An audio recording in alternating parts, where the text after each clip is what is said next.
If all we had to worry about was the election of communist candidates in America, we could all go home. The communists couldn't elect a dog catcher for a flea-bitten dog with rabies if he ran as a communist candidate. How is it then that Khrushchev can arrogantly boast that although he is 66 years old and does not have much longer to live, nevertheless he hopes and expects to live to see the day that the red flag covers all the earth? How is it that the 81 communist parties can meet and they can announce with arrogant confidence that world communist victory is very, very near? Communism believes in violence and practices violence. The great communist authorities have never hidden this. Karl Marx, the founder of the philosophy of communism, used to rejoice in proclaiming it over and over again. The Communist Manifesto finishes with a clarion statement: the communists disdain to conceal their goals and methods. We openly state our goal can be achieved only by the forcible overthrow of all existing systems of society. Marx said force is the midwife to deliver the infant socialism from the womb of an aging, decaying capitalism. Lenin said the transition from capitalism to socialism is impossible without a violent revolution. The communists are dedicated to the use of violence. The natural question, therefore, comes to the minds of many people. They say, well, aren't you in danger? Won't the communists try to get you? Cause maybe an accident? Maybe assassinate you? The answer to that question is simple. Yes, my life is in danger. I drive with some of you people on the American highways. But if you mean, do I need to worry when I go to bed at night lest some communist agitator is lurking round the corner with a gun, with a knife, with a bomb? The answer is no, I don't. Because the communists operate by principle. Strange principle, but to them it's communist principle. They operate by theory. They operate by philosophy. They don't operate by impulse, by urge, by accident. And they have a philosophy of violence. Bolshevism was born in conflict with the social revolutionaries and anarchists of Russia. These two traditional revolutionary groups would use violence, individual violence, terrorism, assassination as an instrument of policy. That violence overflowed into the United States, where your President McKinley was shot and killed by an anarchist. The principles that these groups used was this. They said the way to focus public opinion is to assassinate some high official.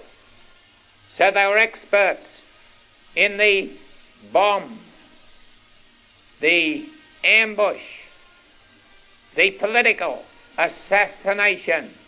It was into this environment that Lenin was born.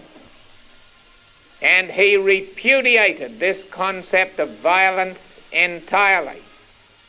He said it does more harm than good. Not that it's wrong, it's unscientific. We are a movement of groups We're a movement of classes. We limit violence to the existing situation. And where a non-revolutionary situation exists, where the governmental power is relatively stable, where conditions of crisis are not maturing so that an immediate revolution is in the offing, we limit violence to where a group of people is involved. We believe in group violence, in mass violence, where we can stimulate the emotions of a crowd, excite them, so that as a crowd they then indulge in violent acts. In these violent outbreaks, 99% of the people are unconscious that they are servants of the communist cause. The riots in San Francisco were classical, typical communist violence. The very fact that the majority of the students were unconscious that they were serving the communist cause is in itself a testimony to the communist program and use of violence, because their whole program is designed to exploit the emotions, to agitate, and to create conditions such as those which came to pass. The fact that you can get students who are in the riot and get them to say the communists had nothing to do with it is an indication of your ignorance, not an indication that the communists were not the organizers of those riots. Because classical communist violence in a non-revolutionary situation is to stir up a group of people round a non-communist issue and have it break out into some violent demonstration. Now, this violence has several purposes, but one basic communist purpose is always to discredit the police, to create an image of the police as sadistic, brutal, evil, the enemy of the common people.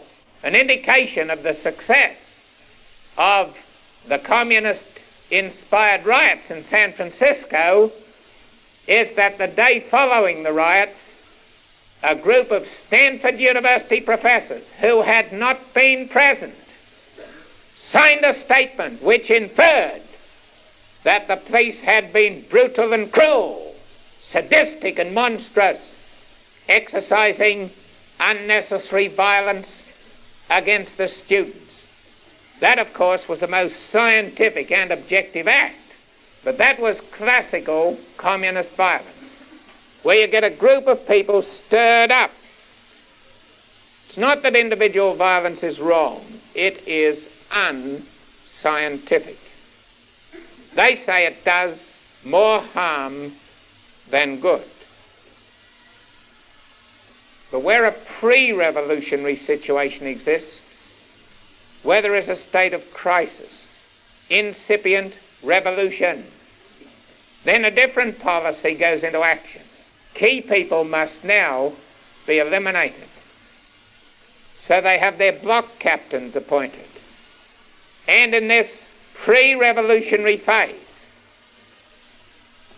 individuals of special importance, significance are assassinated, eliminated, got out of the way, and individual violence is to be practiced during the pre-revolutionary phase. Open killing is the order of the day. The more the merrier, the bloodier the better. And after the successful revolution, violence is to be manifested in two ways. Firstly, the elimination of the counter-revolutionary leadership. The communists come to power very largely on the basis of deceit. They have a large number of allies who have been deceived and are unaware of the chains that they are forging, the terror they are creating.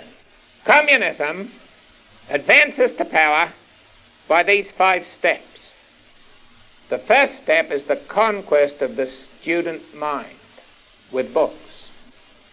The communists, the executives, the officers, the real communists are almost always recruited in the colleges and the universities. Until the Communist Party has been able to recruit their student intellectuals, they're not able to do anything. That's the first step. The second step is the organization of these students into the Communist Party, the building of the Communist Party. The third step is the scientific exploitation of group need, group grievance, group ambition, to advance that party in popularity and in power. Communism in action just follows this program. Find out what people want. Promise it to them. Go to work to get it for them, so that you may come to power over them. So in a Marxist school, they sit down and they analyze the community. They study the different groups within it. They acquaint themselves with their basic need. Then they devise a program to advance that need. So they go to the working man and offer him higher wages, shorter working hours, better conditions. They go to the industrialist, they offer him good trading relations, industrial peace, and higher profits. Everybody knows the communists exploit the working man, but it's very, very hard for many people to face the fact that of late they have been equally, if not more successful, exploiting the businessman. It was the businessman who fawned on Khrushchev when he was over here. It was the National Bank of New York that put on the great banquet for him. Lenin it was who allegedly boasted that he'd sell the capitalist class the rope with which they'd hang themselves, and they'd buy it because they'd make a profit on the sale. All you need to do is dangle in front of them the bait to which they are sensitive, susceptible. A good contract, a good profit. Sometimes I needle businessmen a little bit, you know. How can you get them to stop from their important business long enough to pay attention to the real issues? Often you've got to try and shock them into an awareness. So often I begin like this. I say, you know, as a visitor to your country, I sometimes get in a very embarrassing situation. I'm asked questions that are simply not fair. For example, sometimes I'm asked, what do I think of the typical American businessman? Now that's not a fair question. I'm your guest. It's my duty to be courteous. I'm a Christian. It's my duty to be truthful. I can't possibly be both courteous and truthful in answer to that question. That's simply not possible. So sometimes I allow my Christian duty to predominate, and I speak the truth. And I say, you are stupid. You are the most stupid segment of the American community. And you're stupid for this reason. In your own businesses, you are remarkably clever. You're not satisfied with the knowledge of the present. Oh, no, not you. You want to know the future. You lay great stress on that, so you get the finest equipment. You get skilled personnel, and you predict markets and trends 12 months, 5 years, even 10 years ahead, sometimes 15 years. But if you took that equipment and those skilled personnel and gave them the figures of communist advance and asked them to use the same principles they use for you in your daily business to predict what's going to happen in relationship to communism, the only possible conclusion you could reach is that in 10 to 15 years' time, communism will have conquered the entire earth. You won't have a business. You will have lost everything, every last dime of your assets, and probably your life. So your fundamental, inescapable, urgent business responsibility is to halt communist advance. If you spent half your assets and halted the advance of communism, and in 10 to 15 years' time had half your assets left as compared to nothing, it would be the best stroke of business you ever did. You say, how do they react? Well, they don't get mad. They cheer me to the echoes. They applaud long and heartily. They give a great standing ovation. And they go right back to the burning, passionate ambition to be the richest man in the communist liquidation line.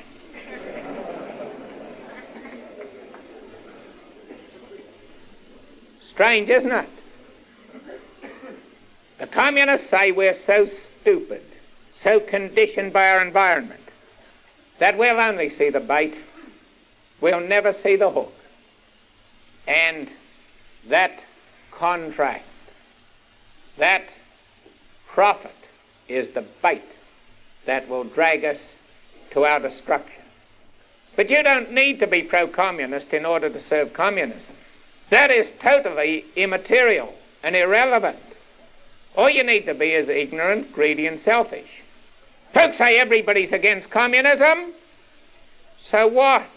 So what? If you're ignorant and greedy, you can be against it with every breath in your body.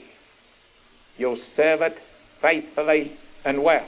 And they ask me, what about Harry Bridges? I say, well, you know, it makes me proud to be an Australian. Here an Australian young man of no specific training or background comes across the ocean. He steals the Pacific Ocean. He makes it his private lake.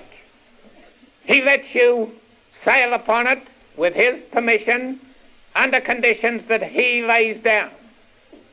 Then he takes on the entire American Army, Navy, Air Force, Marine Corps, executive, legislature, and judiciary, and licks the lot of you. Why, one of these days we'll send over 5 or 6.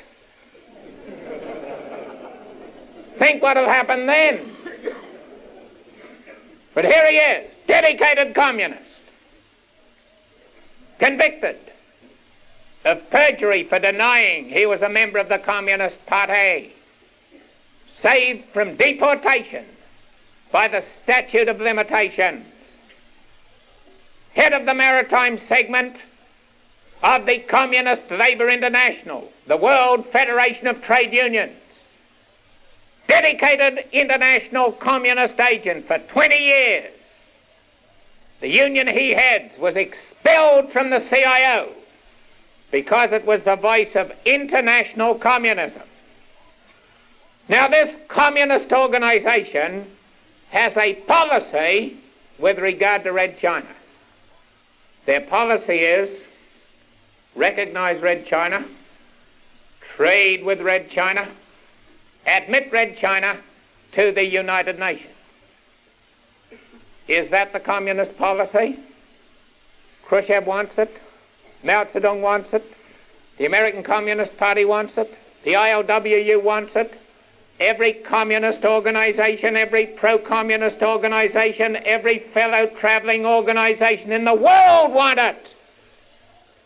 The communist objective is recognize Red China, trade with Red China, admit Red China to the United Nations. By all the evidence, that is the communist policy.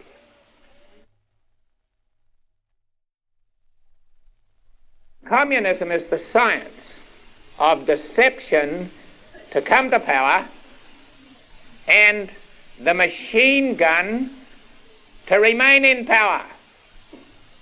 And the machine gun is used first against whom? Against those cooperating agents who brought them to power without knowing the tyranny that they were to establish, and who, when they're undeceived, are apt to lead revolt against them. So the first action of the communists when they come to power is to survey the community, to discover those individuals who have capacities and qualities of leadership, particularly if this leadership was exercised on behalf of communism. Now they become dangerous. They can use that influence against communism. So the important thing is to isolate them and destroy them before they can lead the mature counter-revolutionary forces. So after they've come to power, their first objective is the destruction of the potential counter-revolutionary leadership. Richard Aarons used to be director of the House Un-American Activities Committee. I'd call him on the phone sometimes and say, have you got any good news? He'd say, the only good news I know is that when the commos take over, all those fellow travellers, pinkos and idiots who helped them come to power will be executed before us.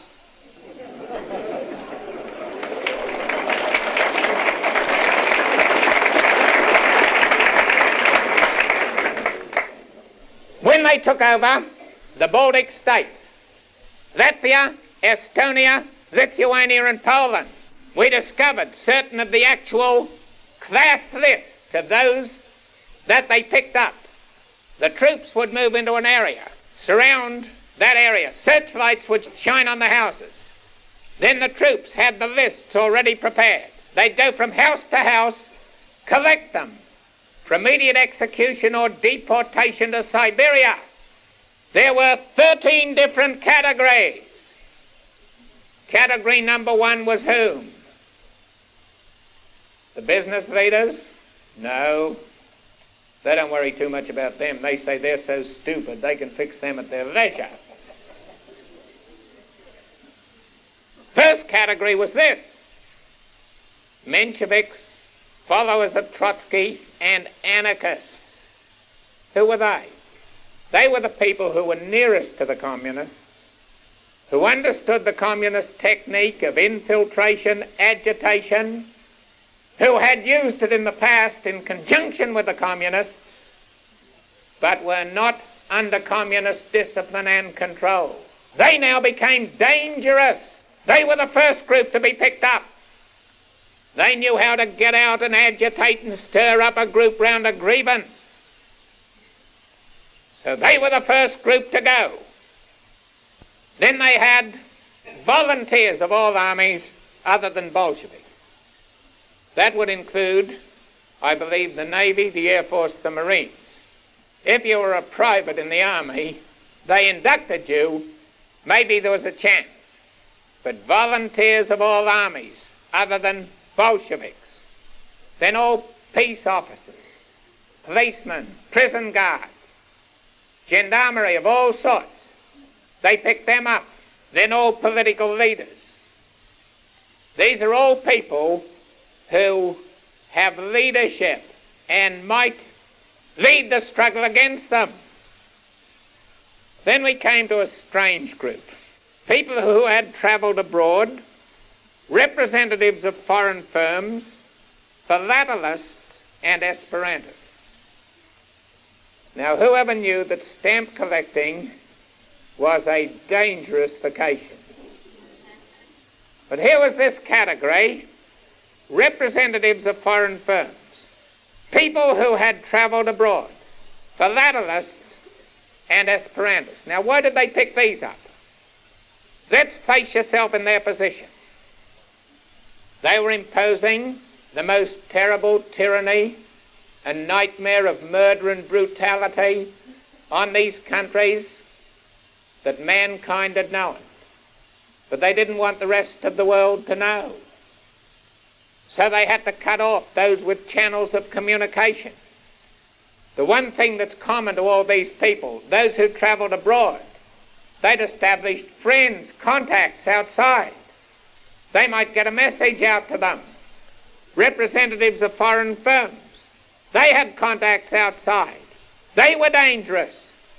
Philatelists, why, stamp collectors, they built up correspondence with stamp collectors in other countries. Esperantists, they do the same things. So they all had to go. Then we came to category 13. Pastors, church secretaries, and active members of religious denominations. And then finally, category 14, industrialists, bankers, restaurateurs, and businessmen generally. Now, doesn't it make you businessmen feel humble and ashamed to be so low down the list? They only had you in category 14. Now think of that. So the next step is liquidation of the counter-revolutionary leadership. When that's mature, the final stage goes into operation.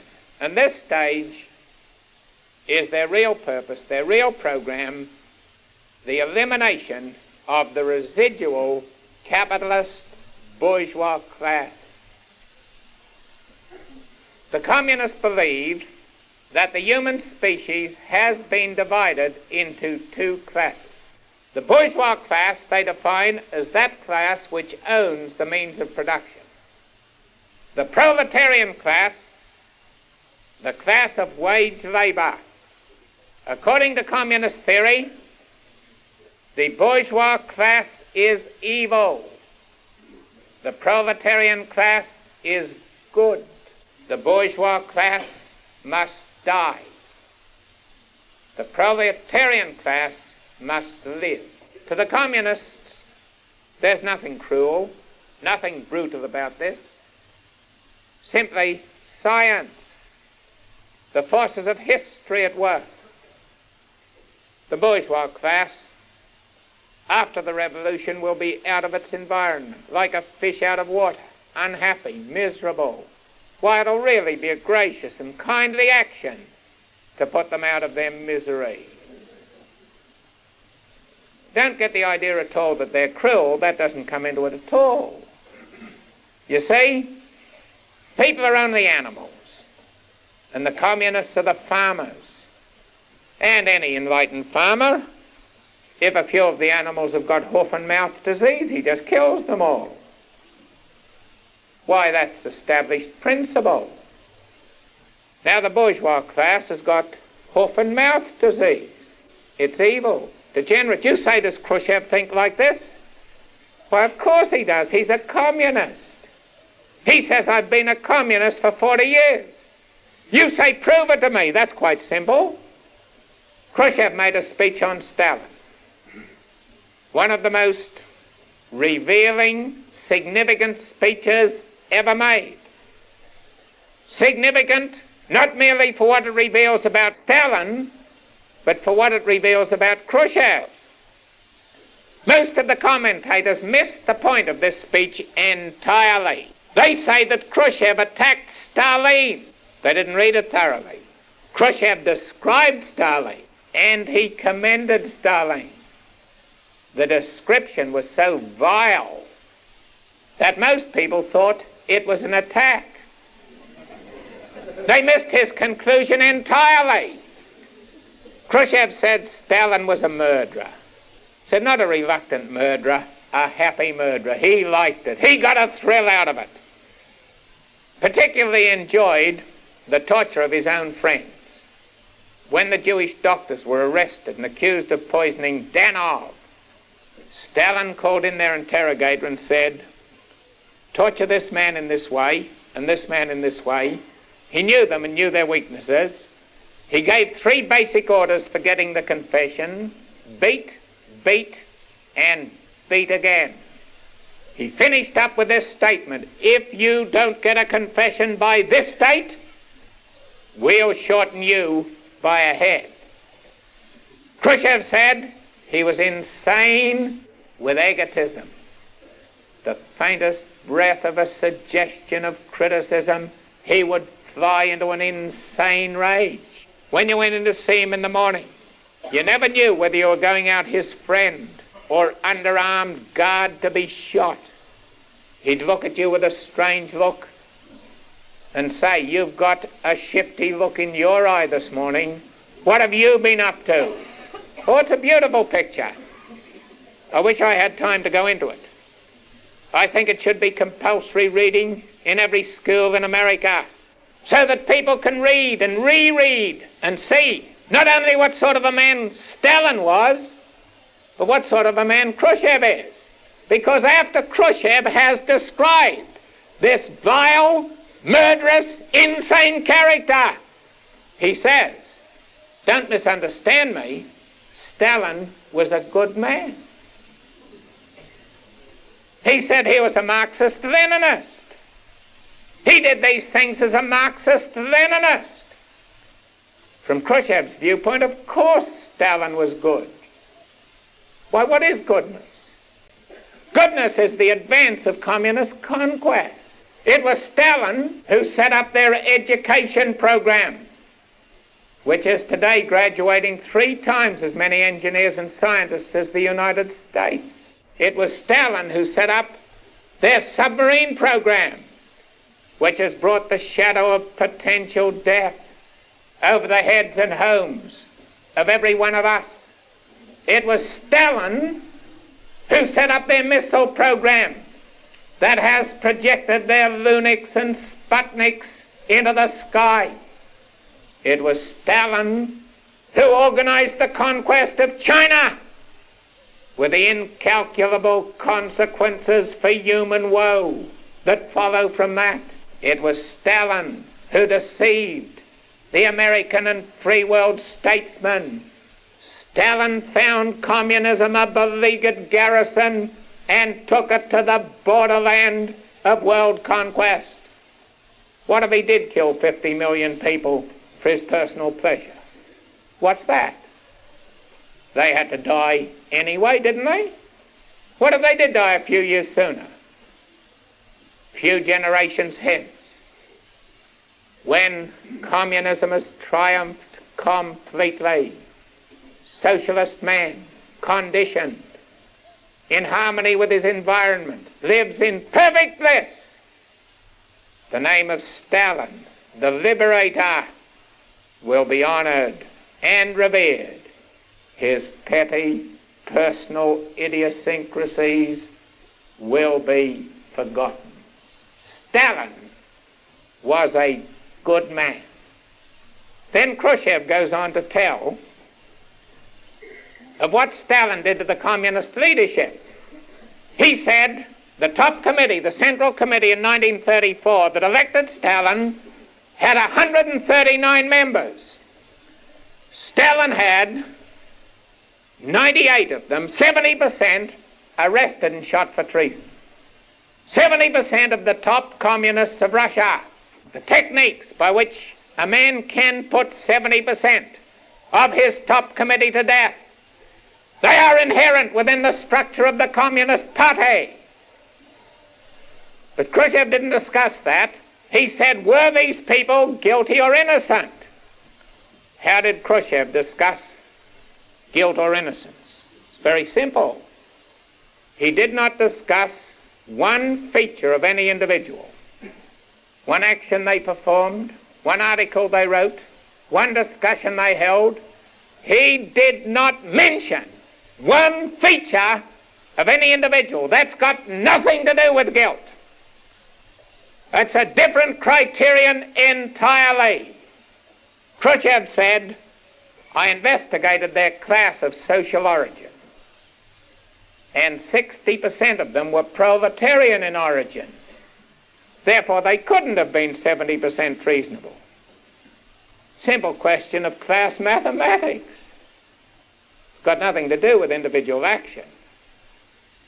Now, don't think that the communists are going to punish you for what you've done. That's got nothing to do with it. They're going to treat you according to the class to which you belong. Now, you're a pretty bourgeois-looking lot to me. A lot of bourgeois in America, you know. There are about 15 million owners of common stocks. Add the wives and families to that lot, you've got a group. A few years back, the American Communist Party would openly acknowledge that having conquered this land, they would need to put to death 1/3 of the American people, 50 to 60 million. Not punishment, not revenge, but science, social science. So when they come for you, as they probably will, and maybe by that time they'll be up to the standards of their pupil Hitler and have gas chambers. But if they stick to the good, tried and proven old-fashioned method, and they take a wide-bore revolver with a soft-nosed bullet, and they put it at the nape of your neck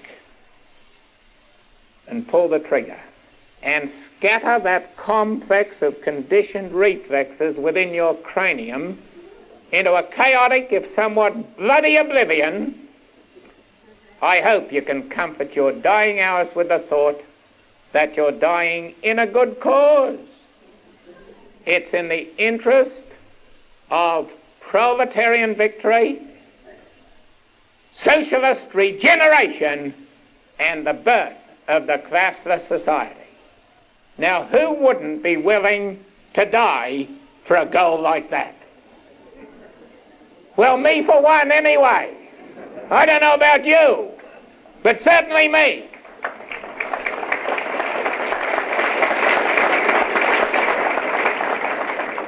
And from the depths of our being, there should arise a cry, it shall not be!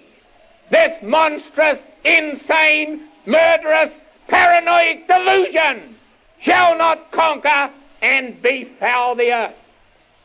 Because inherent within the being, within the doctrines of communism, there is the greatest program of mass murder and extermination mankind has ever seen.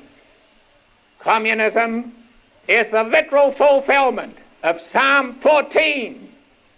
The fool hath said in his heart, there is no God. What are the consequences?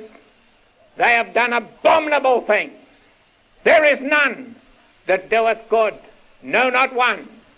And emerging from this bottomless pit of godless materialism, captivating by a glamorous vision of a regenerate mankind, utilizing the perverted religious fervor of youth and every modern scientific method, this torrent is sweeping the earth, and home and children and church and all we love and cherish stand in mortal danger. And the tragedy is, we think about it so little, we care about it even less. In the last analysis, the battle with communism is a battle concerning the very being of God and the spiritual nature of man. The question is, can we bring to our God and his truth and his revelation of the dignity and worth of individual man the same fervent, passionate dedication the communists bring to their cause? upon the answer to this question, there rests the destiny of your home, your children, your country, and yourself. Rise up, O men of God. Have done with lesser things. Give heart and mind and soul and strength unto the King of Kings. Rise up, O men of God. Thank you very much.